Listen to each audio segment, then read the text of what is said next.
यहाँ पर एक स्पैन या एक गर्डर को उठाने का काम किया जा रहा है और ये क्रेन, भारी भरकम क्रेन ये काम कर रही है। इसके बारे में और ज़्यादा जानकारी देने के लिए हमारे साथ L&T के गिल साहब हैं। आइए उनसे बात करते हैं।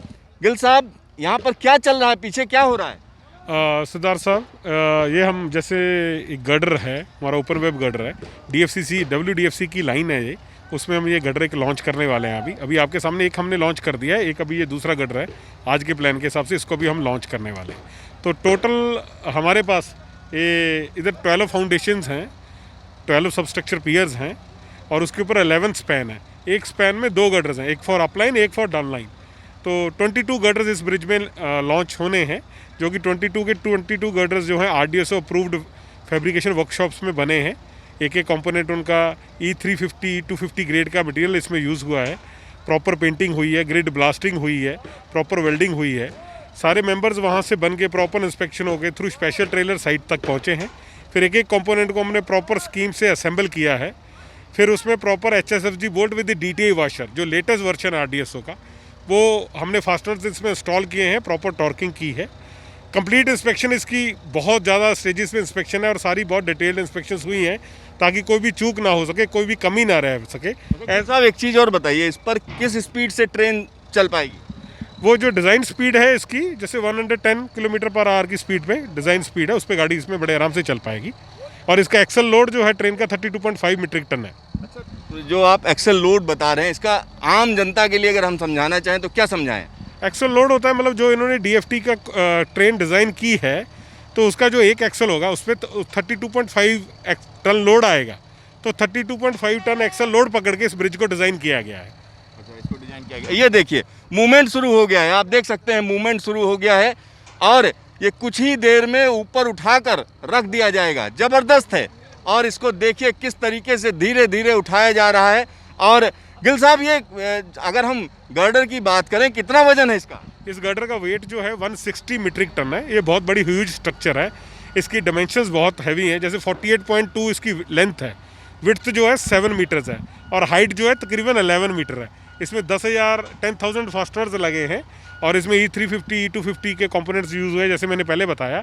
तो ये बहुत बड़ा ह्यूज स्ट्रक्चर है और इसको हैंडल करने के लिए हमने स्पेशल क्रेन डिज़ाइन किए हैं, स्पेशल लिफ्टिंग गियर्स हैं, स्पेशल हुक्स वेल्ड हुए हैं इसमें। अच्छा, ये मैं देख रहा था क्रेन, इसमें ढेर सारे टायर लगे हुए हैं। अमूमन क्या होता है कि उसमें एक कन्वेयर बेल्ट टाइप की लगी होती है, जैसे उधर खड़ी है। इन दोनों में फ़र्क क्या है? ये टायर माउंटेड हाइड्रोलिक क्रेन है, जो दूसरी है वो क्रॉलर क्रेन है विद लेटेस बूम है उसमें।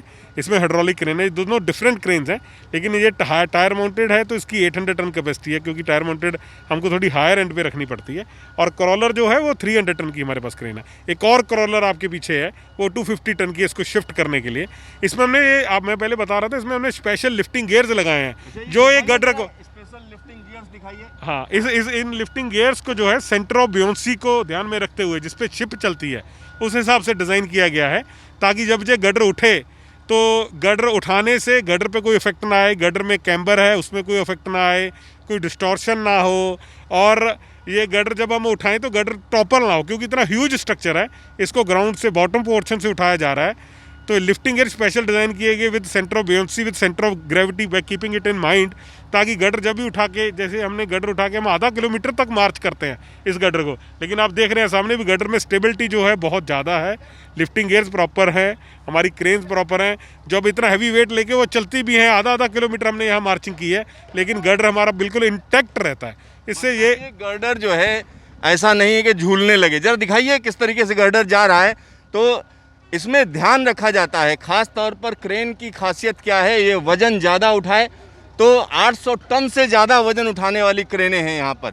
और ये जो लॉन्चिंग की जा रही है, ये स्पेशल है, ज़बरदस्त है, क्योंकि यहाँ पर अपने आँखों के सामने हम देख रहे हैं कि किस तरीके से पूरा का पूरा गर्डर उठाया जा रहा है और इसको आगे बढ़ाया जाएगा। देखिए किस तरीके से मूवमेंट है और ये जैसे जैसे आगे बढ़ेगा वैसे वैसे यहाँ पर चीज़ें चलती रहेंगी। और एक और मज़ेदार सी चीज़ है, पीछे वाली क्रेन देखिए किस तरीके से वो सहयोग कर रही है, इसको उठा रही है और आपस में कोऑपरेशन है, क्योंकि दोनों टीमों का कोऑपरेशन ज़रूरी है। और एक और चीज़, हाँ क्या बता रहे थे गिल साहब?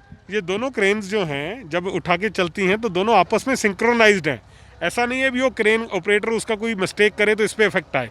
दोनों क्रेनों को प्रॉपर सिस्टम से सिंक्रोनाइज किया गया है ताकि इतना ह्यूज स्ट्रक्चर जब लेके चले तो मूवमेंट जो है प्रॉपर इंटैक्ट रहे, क्योंकि इतना वेट उठा के आधा किलोमीटर तक इतनी हैवी ड्यूटी क्रेन्स को चलना, उस क्रेन 250 टन की क्रेन है उसमें 200 टन काउंटर वेट है, ये 800 टन की क्रेन है इसमें 300 टन काउंटर वेट है। अच्छा, ये जो पीछे रखे हुए हैं ये काउंटर वेट है? वो काउंटर वेट्स हैं ताकि क्रेन इक्विलिब्रियम में काम करती है, क्रेन का कंसेप्ट इक्विलिब्रियम होता है।